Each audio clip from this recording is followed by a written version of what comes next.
आप सबसे क्षमा चाहूंगा। आंध्र प्रदेश की एक सार्वजनिक सभा को संबोधित करने के बाद तो मैं यह मंच से उतर रहा था। आप लोगों ने देखा होगा कि मेरी जल्दी जल्दी चलने की आदत है, जल्दी जल्दी चढ़ने की आदत है, जल्दी जल्दी उतरने की आदत है। उसी में मेरा पैर फिसल गया था, इसलिए एक पैर में, दाहिने पैर में चोट लग गई है। डॉक्टर्स ने कहा कि 7 दिन आपको आराम की आवश्यकता होगी। मैंने कहा यदि आराम करना होगा तो मैं 30 तारीख को बाद, जबकि चुनावी प्रचार का दौर समाप्त होगा, तभी मैं आराम करूंगा, उसके पहले आराम नहीं करूंगा। बहनों भाइयों, यदि आज आपके बीच में आया हूं, कुछ दर्द भी लेकर आया हूं और कुछ दो टूक बातें करने के लिए भी आपके पास आया हूं। पहली बात तो मुझे यह लगती है, हरियाणा का लोकसभा का चुनाव इस समय हो रहा है, हरियाणा के साथ साथ पूरे देश का चुनाव हो रहा है और उसके 6 महीने के बाद फिर हरियाणा विधानसभा का भी चुनाव होगा। आप जानते हैं कि हर साल विधानसभा का चुनाव होता है, 5 साल पर लोकसभा का चुनाव होता है। बहनों भाइयों, इसमें संसाधन और समय दोनों बर्बाद होते हैं।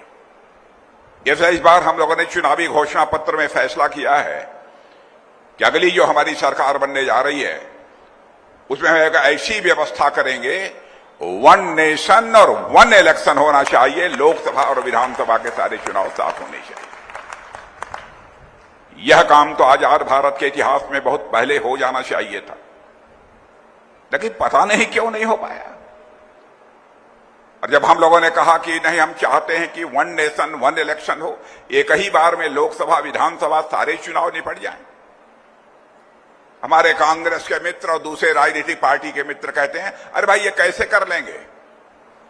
अरे जो असंभव है उसे संभव करके दिखाने की क्षमता किसी राजनीतिक पार्टी के पास है तो वह भारतीय जनता पार्टी के पास।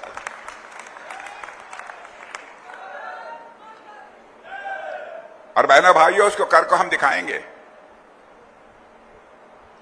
और हरियाणा में एक वेदना लेकर आया हूं और मैं जानता हूं कि हरियाणा के लोग स्वाभिमान के धनी होते हैं। मान, सम्मान और स्वाभिमान उनके हृदय की सबसे बलवती भावना होती है।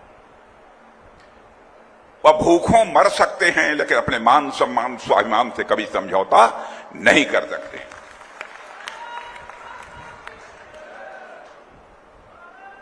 और मैं समझता हूं कि सबसे बड़ी पूंजी इंसान की होती है, इंसान की विश्वसनीयता, इंसान की साख।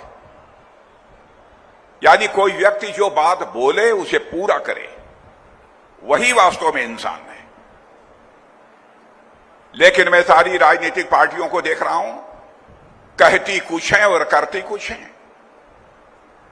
आप लोगों ने कांग्रेस पार्टी को इस देश में 50 वर्षों से अधिक का समय अखंड हुकूमत करने के लिए दिया। पंडित जवाहरलाल नेहरू ने भी कहा था हम गरीबी को समाप्त करेंगे इस भारत से, क्योंकि भारत अब आजाद हो गया है। श्रीमती इंदिरा गांधी ने कहा कि मैं भी समाप्त करूंगी। राजीव गांधी जी आए, उन्होंने भी कहा कि हम गरीबी समाप्त करेंगे। डॉक्टर मनमोहन सिंह जी आए, उन्होंने भी कहा कि हम गरीबी समाप्त करेंगे। बहनों भाइयों, गरीबी समाप्त नहीं हुई। और मेरे आंकड़े पर यदि किसी को संदेह हो तो मैं अपने प्रेस के दोस्तों से भी कहना चाहता हूं, वह इसको वेरीफाई कर सकते हैं, इसको सत्यापित कर सकते हैं। आजाद भारत के बाद, आजाद भारत में पहली बार किसी प्रधानमंत्री ने 25 करोड़ लोगों को गरीबी रेखा से बाहर करने में कामयाबी हासिल की है, तो उसका नाम है श्री नरेंद्र मोदी। और मैं आपको यकीन दिलाकर जाना चाहता हूं बहनों भाइयों, भारत की पूरी गरीबी को समाप्त करने में बामुश्किल 10 से लेकर 15 वर्षों का ही समय लगेगा यदि हमारी सरकार आगे काम करती रही। आज तक जो हम लोगों ने कहा है उसे किया है। कोई हमको बतला दे, हमारे यहां कोई व्यक्ति गलत वादे कर सकता है, लेकिन पार्टी का जहां तक सवाल है, पार्टी मेरे बहनों भाइयों कभी गलत वादे नहीं कर सकती है। मैं आपको याद दिलाना चाहता हूं, 1951 में जब भारतीय जनसंघ के रूप में हम लोगों ने अपनी राजनीतिक यात्रा इस भारत में प्रारंभ की थी, उस समय हम लोगों ने कहा था जिस दिन हमारी केंद्र में सरकार बन जाएगी, धारा 370 जिसके तहत जम्मू कश्मीर को विशेष राज्य का दर्जा प्राप्त है, उसे हम चुटकी बजाकर समाप्त कर देंगे। और आपने देखा कि समाप्त कर दिया। हम लोगों ने कहा था जिस दिन दिल्ली के संसद के दोनों सदनों में हमको स्पष्ट बहुमत मिल जाएगा, ऐसी परिस्थितियां पैदा होंगी कि अयोध्या की धरती पर भव्य राम का मंदिर बनकर रहेगा। और आपने देखा, बन गया।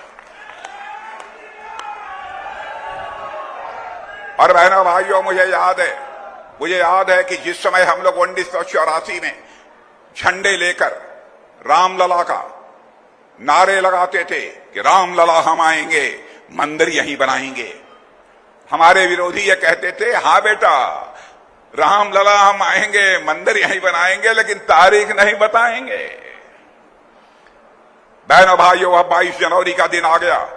हमारे प्रधानमंत्री ने 12 दिन का अखंड उपवास करके धर्माचार्यों के मार्गदर्शन में रामलला की प्राण प्रतिष्ठा अयोध्या में कर दी। अब आपको कैसा लगता है ये तो मैं नहीं जानता, लेकिन मैं जितना जानता हूं भारत के सांस्कृतिक और धार्मिक इतिहास को, उस आधार पर मैं कह सकता हूं बहनों भाइयों, मुझे तो लगता है अब रामलला अपनी कुटिया से निकलकर, अपनी झोपड़ी से निकलकर अपने महल में प्रवेश कर चुके हैं। भारत में राम राज्य का आगाज होकर रहेगा और दुनिया की कोई ताकत रोक नहीं सकती।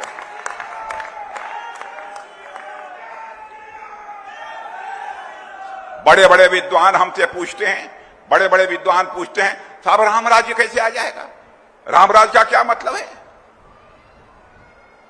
मैंने कहा जिस दिन हर भारतवासी के अंदर अपने कर्तव्य के प्रति बोध, दायित्व बोध, सेंस ऑफ रिस्पॉन्सिबिलिटी, जिस दिन इस बात का एहसास हो जाएगा कि हमारा जिम्मेदारी क्या है, हमारा कर्तव्य क्या है, मैं मान लूंगा कि उसी दिन भारत में राम राज्य आ गया।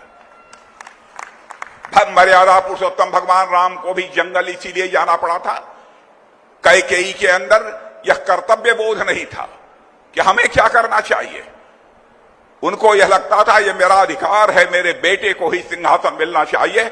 उसी कारण सबसे बड़ा संकट उस समय भी पैदा हुआ था मेरे बहनों भाई।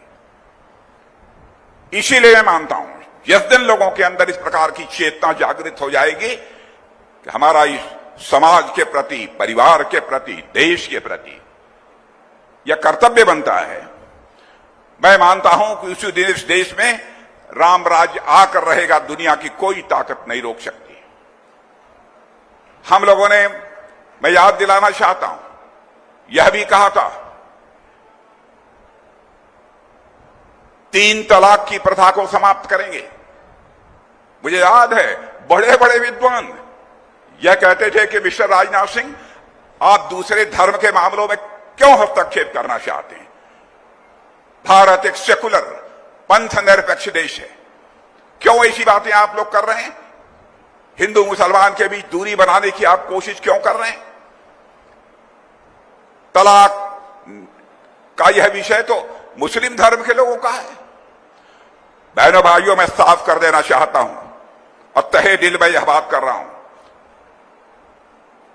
हिंदू हो, मुसलमान हो, ईसाई हो, यहूदी हो, कोई भी हो, जो भारत का नागरिक है, बहनों भाइयों, किसी धर्म को मानने वाली माता, बहन और बेटी की इज्जत के साथ अथवा उसके ऊपर कोई जुल्म यदि ढाया जाएगा, हम सरकार की चिंता नहीं करेंगे। सरकार आती जाती रहती है, हम उस माता, बहन, बेटी के साथ खड़े होंगे मेरे बहनों भाइयों, वह चाहे किसी भी धर्म के साथ। हम लोग अत्याचारी नहीं है, जुल्म करने वाले लोग हम लोग नहीं हैं। और आपने देखा कि यह वादा किया था हम लोगों ने, इस वादे को भी हम लोगों ने पूरा कर दिया है। मेरे बहनों भाइयों, यहीं पर एक दूसरी पार्टी आम आदमी पार्टी है। यह आम आदमी पार्टी जिस समय आंदोलन चल रहा था, उस समय इन्होंने क्या वादा किया था अपने नेता से? नेता से यह कहा था कि नहीं ठीक है, आंदोलन समाप्त हो गया है, हम लोग अपने लक्ष्य को जो प्राप्त करना था प्राप्त कर चुके हैं, मैं कोई राजनीतिक पार्टी नहीं बनाऊंगा।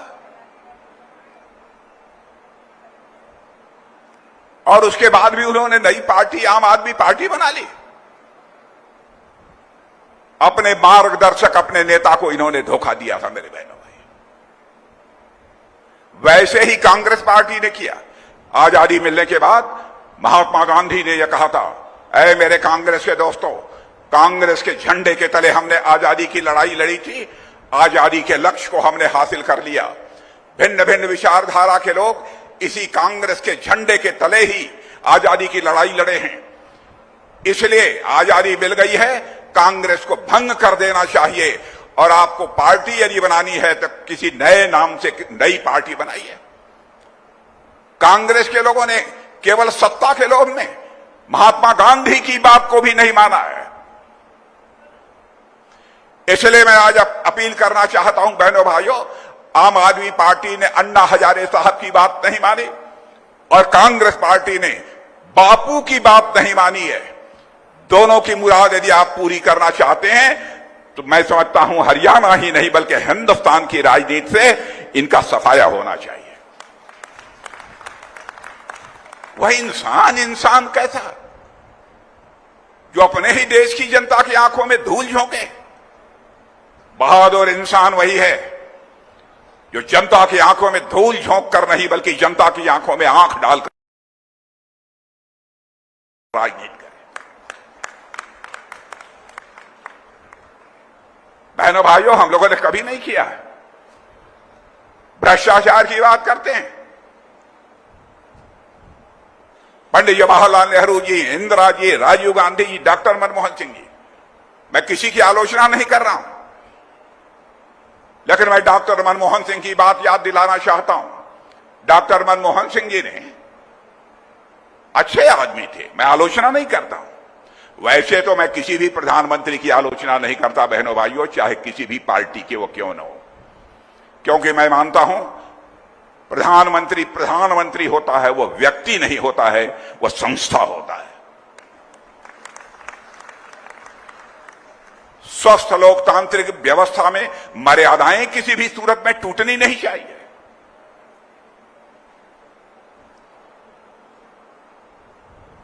ये लोग महंगाई को रोक नहीं पाए।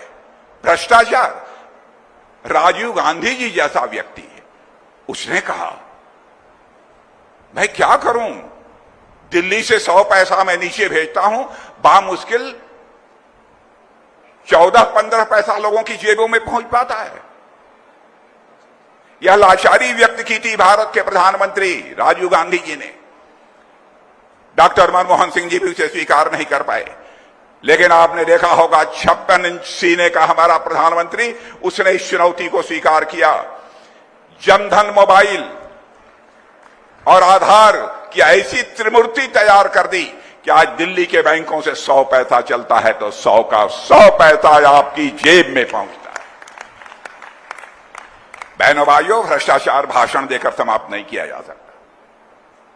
भ्रष्टाचार समाप्त करना है तो व्यवस्था में परिवर्तन करना होगा, सिस्टम में चेंज लाना होगा, तभी जाकर भ्रष्टाचार को समाप्त किया जा सकता है। मैं कांग्रेस के दोस्तों से पूछना चाहता हूं, हरियाणा में भी हमारे कांग्रेस के वरिष्ठ नेता हैं, उनसे भी मैं पूछना चाहता हूं, क्या यह सच नहीं है केंद्र में जब जब आपकी सरकार रही है, आपकी सरकारों पर भ्रष्टाचार के आरोप लगे? यहां तक कि आपकी सरकार के रहते आप ही के मंत्री को अदालत के आदेश पर जेल की हवा खानी पड़ी है। क्या यह सच नहीं है? कोई मां का लाल यह बतला दे, चाहे आदरणीय अटल बिहारी वाजपेयी जी की सरकार रही हो अथवा नरेंद्र मोदी जी की सरकार रही हो, किसी मंत्री के दामन पर एक भी भ्रष्टाचार का कोई छींटा लगाओ। जनता को झूठ बोलकर, आंखों में धूल झोंककर आप समर्थन हासिल करते हैं। मैं समझता हूं 75 वर्षों में इस आजादी के काल में अपने मतों का प्रयोग करते करते पर जनता राजनीतिक दृष्टि से अब काफी जागरूक हो चुकी है। जनता को अब कोई गुमराह नहीं कर सकता मेरे बहनों भाई। ये कहते हैं मोदी जी को 400 से अधिक सीटें मिल गई, लोकतंत्र खट्टे पर पड़ जाएगा, तानाशाह बन जाएंगे।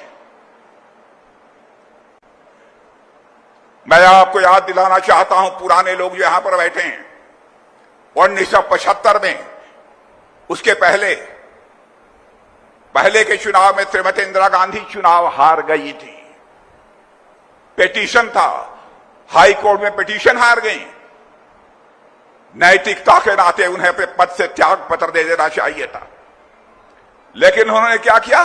देश में इमरजेंसी लगा दी, लोकतंत्र का गला घोंट दिया, लाखों की संख्या में उठाकर जेल के शिक्षों के पीछे डाल दिया। बहनों भाइयों, मैं 24 साल की हमारी उम्र थी, मैं भी भुक्तभोगी हूं। 24 साल की उम्र में मुझे 2.5 महीने तन्हाई में रखा है मिर्जापुर की जेल में। जिसे वेरीफाई करना हो वेरीफाई कर ले। और उसके बाद उठाकर सेंट्रल जेल नैनी में ट्रांसफर कर दिया। 18 महीने की यातना हम लोगों ने जेल की सही है। कांग्रेस के कारण लोकतंत्र का गला इन लोगों ने घोटा था। अब जब मेरी मां की सदमे में मृत्यु हो गई, जब मेरे चचेरे भाई उन्होंने यह बतलाया इमरजेंसी 1 साल के लिए और बढ़ गई, स्वाभाविक है मां होती है मेरे बहनों भाइयों, ब्रेन हेमरेज हो गया। माता आनंदमयी हॉस्पिटल में वाराणसी में 27 दिन तक भर्ती हुई, बाद में इस दुनिया से चल बसी। इन्होंने मुझे पेरोल तक भी नहीं दिया। और बहनों भाइयों, मैंने याचना भी सरकार के सामने नहीं की कि उनको पेरोल मिलना चाहिए, क्योंकि मैं याचना नहीं करता हूं, मैं रण में विश्वास करता हूं। ये झूठे आरोप लगाकर भोली भाली जनता को ये लोग गुमराह करते हैं मेरे बहरे भाइयों। कोई हो तर्क कर ले मुझे। अब आम आदमी पार्टी का नेता क्या हो गया है बताइए? ईमानदार, सबसे बड़ा ईमानदार यदि कोई बनता था तो केजरीवाल जी बनते थे। कहते हैं ये तो मोदी जी ने उनको जेल के भीतर करा दिया। अरे भाई, मोदी जी ने उनको जेल के भीतर करा दिया तो संजय सिंह भी जेल में गए थे। उसी दारू के मामले में 6 महीने के बाद क्यों छूट गए? छूटे नहीं है, भी केस चल रहा है, जमानत मिली है। क्या आप चाहते हैं कि हमारी सरकार भ्रष्टाचार के खिलाफ कार्रवाई न करे? और बहनों भाइयों, सरकार का कोई लेना देना नहीं है, मैं सच बोल रहा हूं। ईडी सीबीआई को ये लोग पहले काम नहीं करने देते थे, नेताओं को भ्रष्टाचार करने की खुली इजाजत देते थे। 2014 के पहले, हमारी सरकार आने के पहले, केवल ईडी सीबीआई इतनी बड़ी संस्था, इतनी बड़ी फौज, केवल इस देश में भ्रष्टाचार के मामले में 32 लाख रुपया जब्त किया था इन लोगों ने। कांग्रेस के शासन की बात बतला रहा हूं, 32 लाख।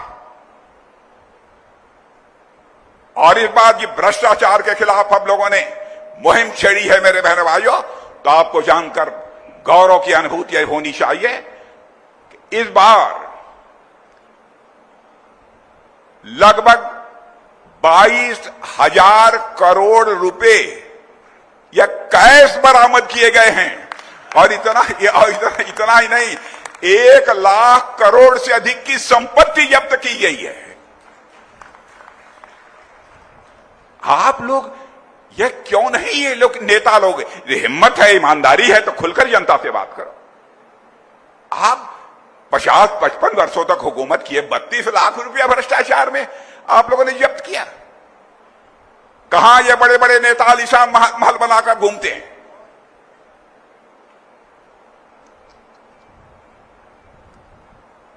क्या यह नहीं है कि इन लोगों ने खून चूसा है लोगों का? मैं आपसे पूछना चाहता हूं, क्या भ्रष्टाचार के खिलाफ हम लोगों को कार्रवाई नहीं करनी चाहिए?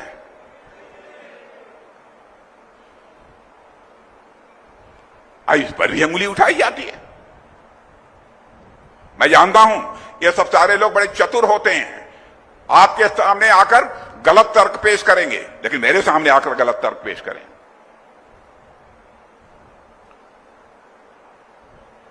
आपके बगल में एक मुख्यमंत्री बैठे हुए हैं, मनोहर लाल जी खट्टर। बहनों भाइयों, मैं दावे के आज से नहीं, मैं 40-45 वर्षों से मनोहर लाल जी खट्टर को जानता हूं। कहने को चाहे कोई कह दे, भाई मनोहर लाल जी खट्टर जरूरत से ज्यादा सीधे हैं, जो शक्ति बरतनी चाहिए, जिस तरीके करना चाहिए, थोड़ा सा उसको और तेज कर देना चाहिए, फला काम छूट गया, फला काम हो गया। बहनों भाइयों, चाहे जो भी आरोप लगा दे, लेकिन कोई मां का लाल उंगली उठाकर नहीं कह सकता कि हमारे मनोहर लाल के दामन पर भ्रष्टाचार की दाग। अब बचपन से लेकर आज तक जितना मैं मनोहर लाल जी को जानता हूं, चरित्र का भी आरोप नहीं लगा। कहने को कोई कुछ भी कह दे, मैं कहता हूं राजनीति में ऐसे लोग संत हुआ करते हैं मेरे बहनों भाई।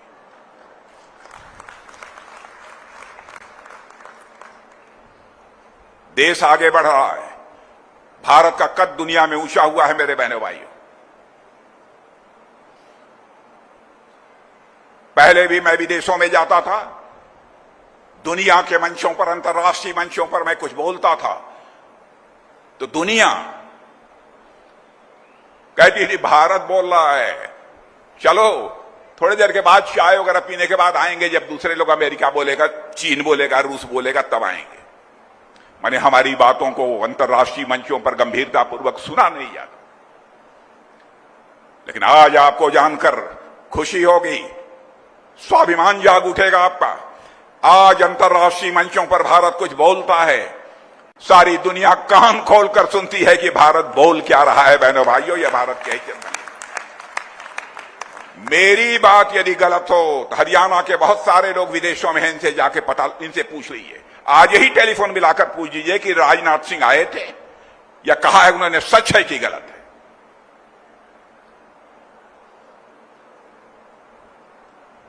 मैं झूठ बोलकर आपका समर्थन नहीं हासिल करना चाहूंगा। धन दौलत के मामले में 2004 से लेकर 2014 तक कांग्रेस की सरकार थी, डॉक्टर मनमोहन सिंह जी भारत के प्रधानमंत्री थे। हमारा भारत दुनिया के देशों में 2004 में भी 11वें स्थान पर था, धन दौलत के मामले में, अर्थव्यवस्था के मामले में, और 2014 में भी 11वें स्थान पर था, 1 इंच ऊपर नहीं चला। हमारे प्रधानमंत्री ने करिश्मा किया है मेरे बहनों भाइयों, करिश्मा किया है। आज सारी दुनिया कह रही है विश्व में सर्वाधिक तेजी से आगे बढ़ने वाली अर्थव्यवस्था यदि किसी देश की है तो हमारे और आप देखिए देश भारत की है मेरे बहनों भाई। सारी दुनिया कह रही है। और आज आपको मैं बतलाना चाहता हूं, आपको जानकारी होगी समाचार पत्रों के माध्यम से कि 2014 में जब हम लोगों की सरकार बनी थी, धन दौलत के मामले में हमारा भारत दुनिया के देशों में 11वें स्थान पर खड़ा था।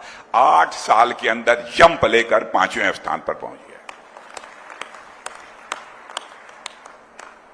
और मेरी बात सुन लीजिए, मैं नहीं कह रहा हूं, अंतर्राष्ट्रीय दुनिया की फाइनेंशियल फर्म्स बोलते हैं, वह दावा कर रहे हैं कि भारत जितनी तेजी से आगे बढ़ रहा था, अब इस सच्चाई को नकारा नहीं जा सकता कि 2027 आते आते धन दौलत के मामले में भारत दुनिया का तीसरा देश बन जाएगा मेरे बहनों भाई। अमेरिका होगा, चीन होगा, उसके बाद हम और आप होंगे, भारत होगा। और मेरी बात सुन लीजिए, आज मैं कहकर जा रहा हूं, 2047 क्रॉस करते करते हो सकता है 10-15 साल उसके बाद और लग जाएं, 20 साल। लोग तो 2070 की बात करते हैं, लेकिन मुझे पक्का विश्वास हो गया है कि भारत जिस तरीके से आगे बढ़ रहा है, भारत विश्व की महाशक्ति बनेगा मेरे बहनों भाई।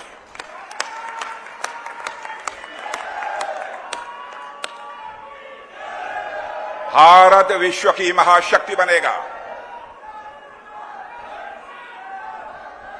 और आप ये कहेंगे कि राजनाथ सिंह की सरकार है इसलिए राजनाथ सिंह ये भाषण दे रहे हैं। पाकिस्तान के संसद में पाकिस्तान के सांसद फजलुर रहमान ने यह कहा है कि भारत तो विश्व की महाशक्ति बनने जा रहा है, लेकिन पाकिस्तान अपनी बर्बादियों को बचाने की लोगों के सामने हाथ फैलाकर भीख मांग रहा है। यह मैंने नहीं कहा है, पाकिस्तान के सांसद ने कहा है। मैंने ही विश्व की महाशक्ति नहीं कहा है। और बहनों भाइयों, यदि हम विश्व की महाशक्ति बनना चाहते हैं तो दुनिया के किसी देश पर कब्जा करने के लिए नहीं, किसी देश पर आक्रमण करने के लिए हम विश्व की महाशक्ति नहीं बनना चाहते हैं।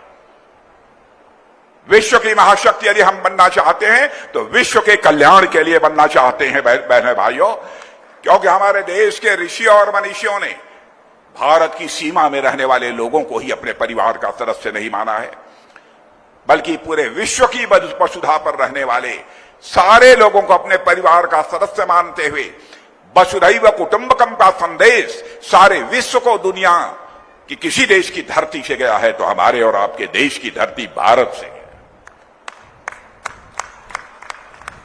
हम ऐसा नहीं है हम बलवान हो जाएंगे तो हम किसी पर आक्रमण करेंगे। बलवान हो जाएंगे हम उसको संबल देंगे, ताकत देंगे। एक से एक जीव हो गए हैं कांग्रेस में, एक से एक जीवधारी। एक सैम पित्रोदा हैं, कहते हैं कि भारत में भी ये व्यवस्था लागू कर। कांग्रेस के हैं, इंडियन ओवरसीज कांग्रेस के अध्यक्ष थे, अब त्यागपत्र दिया है। कांग्रेस के लोगों ने त्यागपत्र दिलवाया कि मैं हार जाएंगे। सारे सब कुछ वही बतलाते उतलाते थे इन लोगों को, बहुत बड़े सलाहकार थे। उन्होंने कहा भारत में सर्वे, तो राहुल गांधी बेचारे ने कहा अब क्या बताऊं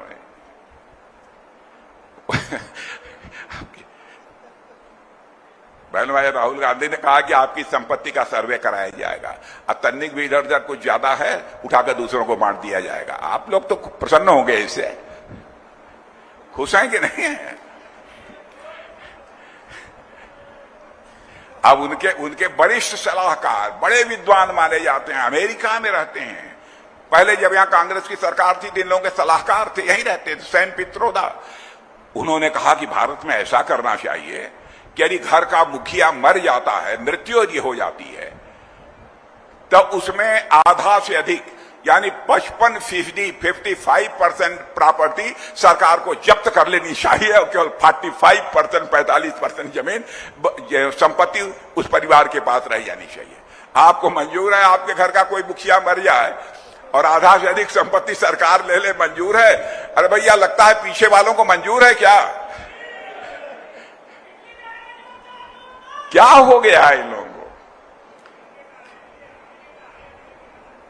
बहनों भाइयों, हम तो स्वस्थ लोकतंत्र चाहते हैं इस देश में, स्वस्थ लोकतंत्र चाहते हैं। ईश्वर से कभी कभी प्रार्थना कर लिया करिए ताकि कांग्रेस पार्टी और आम आदमी पार्टियों को कब से कब सद्बुद्धि तो आ जाए। हो क्या गया इन लोगों को?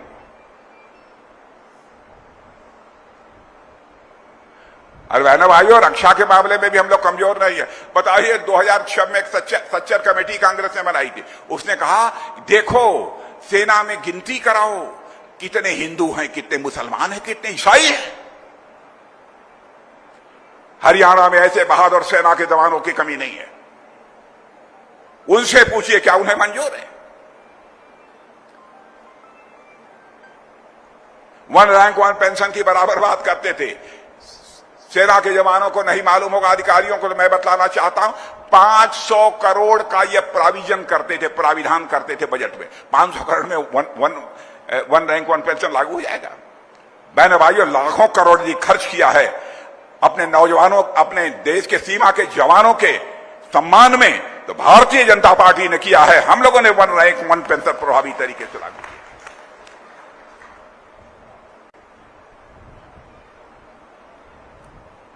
और एक और हैं बड़े नेता, अभी आए, पहली तारीख को फिर से जेल में चले जाएंगे, 20 दिन से छूटे हुए हैं, आम आदमी पार्टी वाले चले जाएंगे। उनका विदाई समारोह कर दीजिए, 1 जून को जाने वाले हैं। बहनों भाइयों, उन्होंने वादा किया था, अन्ना हजारे से ही नहीं समस्त देशवासियों से वादा किया था, यदि मैं मुख्यमंत्री बन गया दिल्ली का तो कभी सरकारी आवास में नहीं रहूंगा। जाकर देख लीजिए, शीश महल सरकारी पैसे से बनवाया है उन्होंने। शीश महल में रहते हैं और उसी शीश महल में अपनी ही पार्टी की सांसद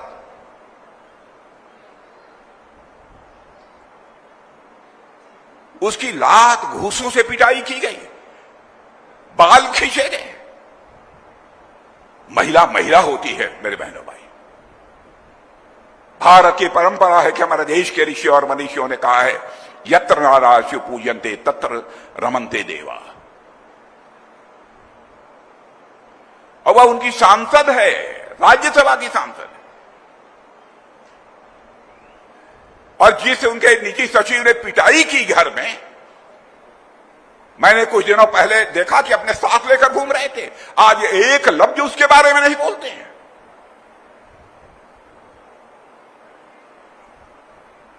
बहनों भाइयों, बहुत दर्द से मैंने आज आपके सामने बातें रखी है ताकि समस्त देशवासियों तक हमारी बात पहुंच जाए। इस समय हमारे प्रधानमंत्री मोदी जी के नेतृत्व में एक नई सोच के साथ नए भारत का निर्माण हो रहा है। यह बात मैं दावे के साथ कह सकता हूं।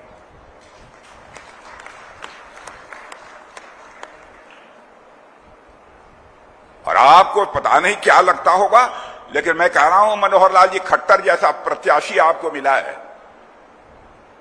बहनों भाइयों, आप सौभाग्यशाली हैं। आप कहते होंगे कि राजनाथ सिंह इतनी क्यों प्रशंसा करते हैं? क्योंकि मनोहर लाल जी खट्टर का रग रग मैं जानता हूं, इसलिए मैं प्रशंसा करता हूं। आप 10, 5, 15 साल से जानते होंगे, मैं इनको 40, 50 साल से जानता हूं। इनको अविवाहित रहकर समाज की सेवा करते हुए मैंने देखा। भारत के प्रधानमंत्री भी मनोहर लाल जी खट्टर का सम्मान करते हैं। कहीं न कहीं कुछ है तभी न। भाषण दे लें कांग्रेस के लोग, कह दिए आरोप लगाने वाले पहले अपने गिरेबान में झांक कर देखें। मेरे भाइयों, आप सब, मैं जानता हूं हरियाणा के लोग बड़े स्वाभिमानी होते हैं। देश को बचा लीजिए। देश का मस्तक ऊंचा होना चाहिए। इस बार कहीं का कोई प्रत्याशी बीजेपी का थोड़ा गड़बड़ भी दिखाई देता हो, इस बात को भूल जाइए। प्रश्न यह है, हम किसको भारत की संसद में चुनकर भेजेंगे कि मोदी जी के नेतृत्व में सरकार बनाने में सहयोग करेगा। सीमा की तो बात ही मत पूछिए मेरे बहनों भाइयों। भारत अब कमजोर भारत नहीं रहा है। भारत दुनिया का ताकतवर देश हो गया है। अब हमारी यह ताकत बन गई है, हम किसी को छेड़ते नहीं मेरे बहनों भाइयों। हम किसी को आंख भी नहीं दिखाते। लेकिन यदि कोई आंख दिखाने की कोशिश करेगा तो उसका मुंहतोड़ जवाब हमारे देश की सेना देगी।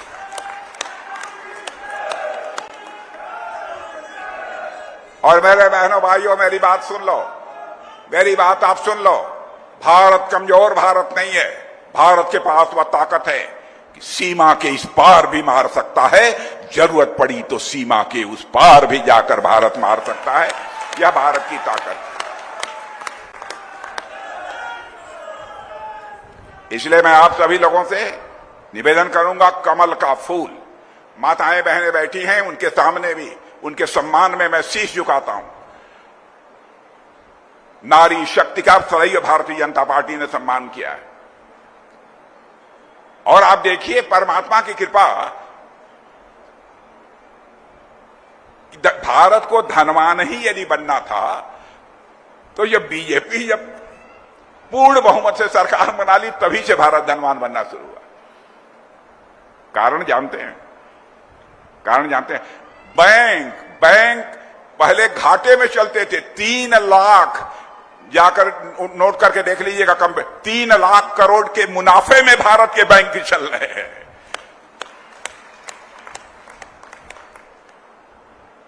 बहन भाई, क्यों ऐसा हो रहा है? भाई देखिए, मैं तो एकदम बहुत ईश्वर के ऊपर विश्वास करता हूं, परमात्मा के ऊपर विश्वास करता हूं, ईश्वर से डरता भी हूं। प्रतिदिन आधे घंटे उसी के प्रति अपनी आस्था व्यक्त करता हूं, विश्वास में करता हूं। इंसान किसी का कुछ नहीं बिगाड़ सकता, हमारी गहरी आस्था है। मुझे लगा कि इसलिए 75 साल गुजर गए, भारत धनवान भारत नहीं बन पाया। लक्ष्मी जी प्रतीक्षा कर रही थी, क्योंकि लक्ष्मी जी को आपने देखा होगा कि हाथ हिलाते हुए घर में प्रवेश नहीं कर सकती। लक्ष्मी जी कभी झाड़ू लगाते हुए किसी के घर में प्रवेश नहीं करेंगे। हमारे यहां मान्यता यही है कि लक्ष्मी जी जब भी आती है घर में तो कमल के फूल पर ही बैठकर लक्ष्मी जी घर में आते हैं। बहनों भाइयों, कमल के फूल का बटन दबा दीजिए और हमारे मनोहर लाल जी खट्टर को एक बार भारत की संसद में पहुंचा दीजिए। और मेरी बात सुन लीजिए, अंतिम बात, मनोहर लाल जी खट्टर केवल आप सांसद नहीं चुन रहे हैं, बल्कि कुछ और चुन रहे हैं। बहुत बहुत धन्यवाद। बहुत बहुत धन्यवाद माननीय रक्षा मंत्री जी का।